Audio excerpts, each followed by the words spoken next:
The kitchen light flickered on, and we all froze.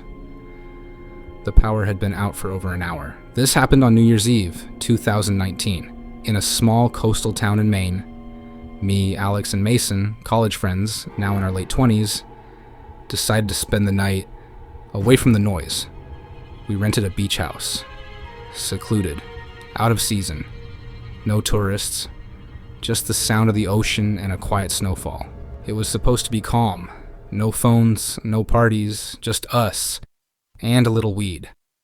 Around 8 p.m., we lit up. We weren't new to it, we didn't overdo it, but we were definitely high. Relaxed. By 9, we were laughing over card games. By 10, we were getting quiet. And by 11:30, the power cut out. Total blackout. The generator didn't kick in. Phone batteries low. No signal.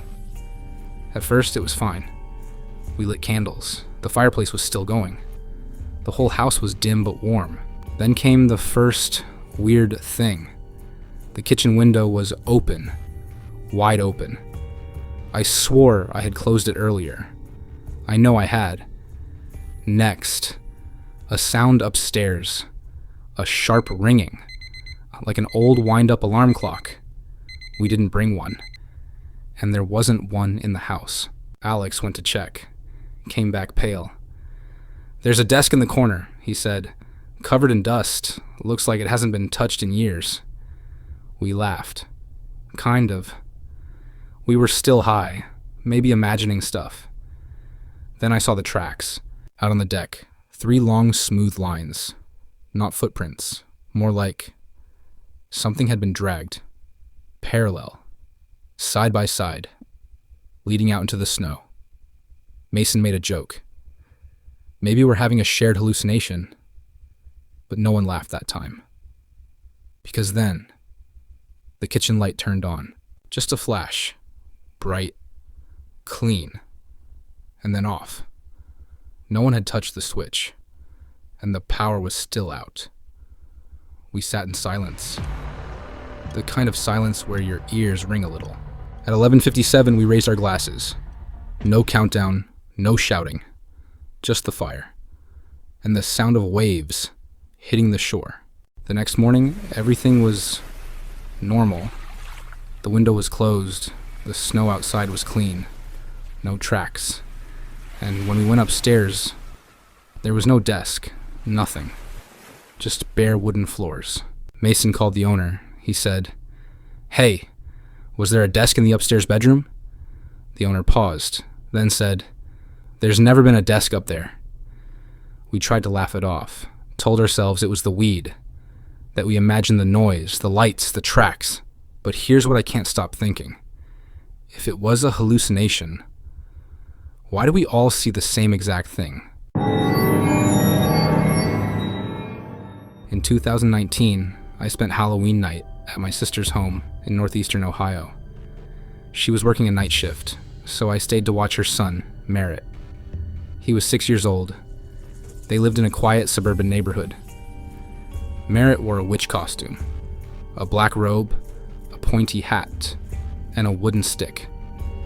He called it his scepter. We left the house at 7 to go trick-or-treating. The streets were busy.